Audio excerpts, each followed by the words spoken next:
Hello friends, আবার একটা নতুন ভিডিওয় আমার চ্যানেলে সবাইকে স্বাগত। আজকে আমি যে জিনিসটা শেয়ার করব তোমাদের সাথে, এটা খুব সহজেই খেলার ছলে তৈরি হয়ে যাবে। আমাদের কাছে খুবই একটা প্রয়োজনীয় জিনিস। এটা দেখতে খুবই সুন্দর হবে। আমরা সকলেই চাই একটা খুব সহজে খুব তাড়াতাড়ি কোনো একটা জিনিস বানিয়ে নিতে, এটা আমাদের বাড়িতে সাজিয়ে রাখতে পারি। দেখতে এতটাই সুন্দর হবে যে দেখে মনে হবে এটা বাড়িতে তৈরি করা নয়, মনে হবে বাজার থেকে নিয়ে আসা। আর আমরা তো বাজার থেকে যে কোনো জিনিস কিনেই আনতে পারি, কিন্তু বাড়িতে যদি এরকম কোনো জিনিস তৈরি করে নিতে পারি তাহলে নিজেরই খুব ভালো লাগে। এখন তোমরা এই ভিডিওটা প্রথম থেকে শেষ পর্যন্ত দেখো, কমেন্ট করে অবশ্যই বলবে জিনিসটা কেমন হয়েছে। এটা আমরা ঘরের দেওয়ালে, এছাড়া টেবিলের উপরেও সাজিয়ে রাখতে পারি। ভিডিওটা দেখতে দেখতে আমার চ্যানেলটা সাবস্ক্রাইব করে দাও, আর একটা লাইক করতে ভুলো না, আর বন্ধুদেরকে শেয়ার করো।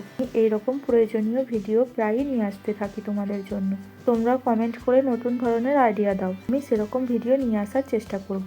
আমি যখন জিনিসটা বানাচ্ছিলাম ভাবছিলাম কেমন দেখতে হবে, কিন্তু যখন আমি নিজের হাতে তৈরি করে দেখলাম তখন দেখতে আরো সুন্দর লাগছে। কার্ডবোর্ড তো আমাদের ঘরে পড়েই থাকে, এগুলো না ফেলে দিয়ে এরকম একটা নতুন জিনিস তৈরি করে নিতেই পারি। আমার কাছে কয়েকটা কার্ডবোর্ড ছিল আর কালারিং পেপার ছিল, তো ভাবলাম এটা বানিয়ে নিই।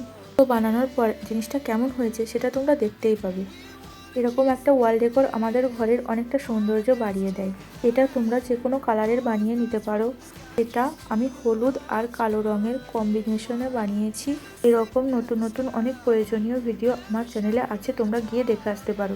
আমি দেখছি তোমরা সকলেই ভিডিও দেখছো কিন্তু সাবস্ক্রাইব করছো না। তো বন্ধুরা, তোমরা ভিডিওটা দেখার পর অবশ্যই সাবস্ক্রাইব করে দিও। আমি এরকম আরও নতুন নতুন ভিডিও নিয়ে আসার চেষ্টা করব। সবাই আমার পাশে থেকো।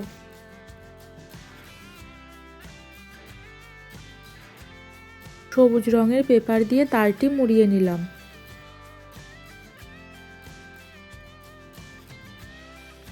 সবার শেষে ফুলগুলো একে একে সাজিয়ে নিলাম।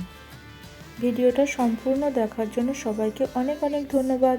আবার দেখা হচ্ছে পরের ভিডিওতে। এখন বাই।